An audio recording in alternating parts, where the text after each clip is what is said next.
think the final question is quite interesting. It says, Airbnb, the biggest, hotel operator without hotel room assets.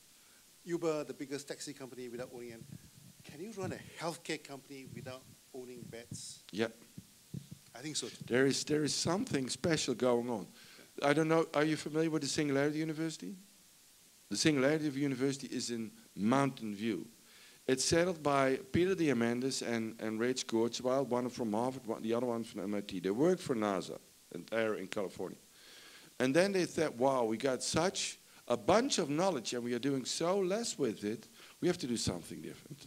So they started the Singularity University. The first settlement outside of the United States will be in Eindhoven. And it's very important for us because they looked on another way. I spoke with Peter Diamandis, and Peter told me that banks will not exist within 10 years. Imagine for Singapore. Banks will not exist within 10 years. So I called the CEO of ING in the Netherlands. It's a friend of me.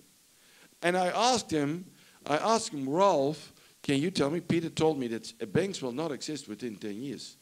And then he said, it's not true. It will not even last 5 years. Because why should I pay the professor when I want to pay to you and you to me? What does he do? He's doing nothing as a bank. Because I'm trusted. As a bank, I'm trusted. yeah. But there is something, and you see it going very fast. So there will be a new way. You know the blockchain, probably?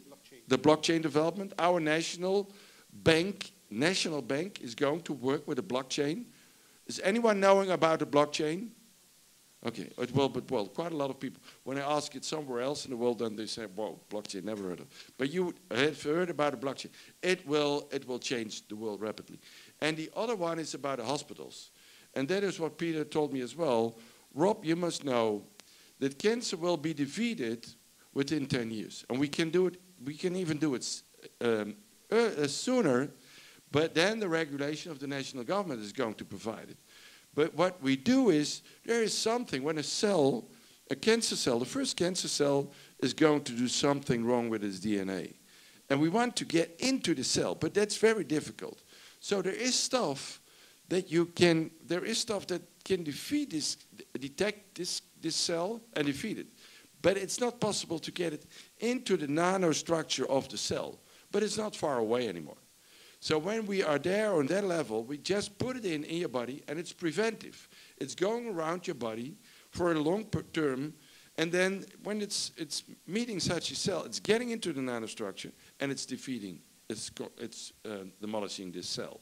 So it will be preventive, and the same thing will be more or less with heart and vein diseases as well. So when you think about hospitals, how many people will be in hospital when there will be no cancer and no heart failure anymore? That will diminish. Then it's about traumas and bone, breaking your bones and that kind of thing.